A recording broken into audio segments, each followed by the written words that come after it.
All right, we're going to be getting my way of accessing subscapularis. So we have a person in supine, obviously, got a breast drape, and I am pulling this down a little bit, so not tucked up in the axilla. I've just brought it down. It's cupping the edge of breast tissue here, and therefore I can get into the subscapular fossa. I'm going to go deep into the fossa, push in towards the rib cage. I'm going to take away your view, bringing her hand across the body. I'm then going to take my opposite hand, reach underneath, finding her medial border.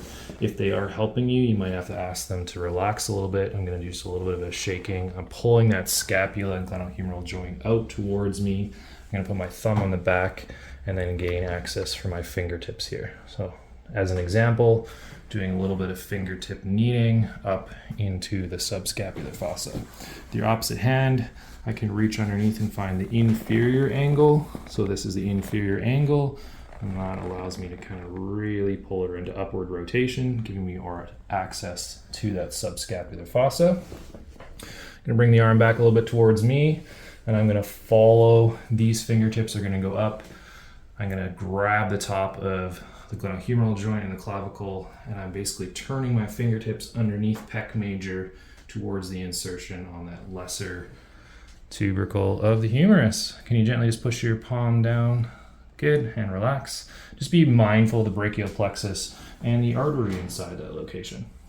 All right, one more fancy thing that I'm gonna do, in case your fingers get really sore, sometimes I'm gonna use 2 knuckles, or I might even go as aggressive as using my olecranon. Just gonna adjust this border just a little bit. So basically taking a couple fingertips, pushing it down. I'm gonna ask her to just hold her arm like this. And if we need to, can you bring your hand over and just cup the side of breast tissue for me? Great. So I'm gonna place 2 knuckle tips down and go inside that subscapular fossa. I'm gonna bring her arm back. I can pin, and then I'm gonna slowly bring that arm up above the head. So this kind of is acting like a pin and stretch. You can see pectoralis major right here. We have a little bit of latissimus dorsi and teres, and I'm just going a little bit further into that subscapular fossa. So instead of fingertips, I'm using a couple knuckles as we slowly bring it up. If you've got really large individual and your fingers are getting really sore, you can actually just put your olecranon deep inside of it, and a similar idea using a pin and stretch. You get a little bit of lats, we get a little bit of teres major, that's okay.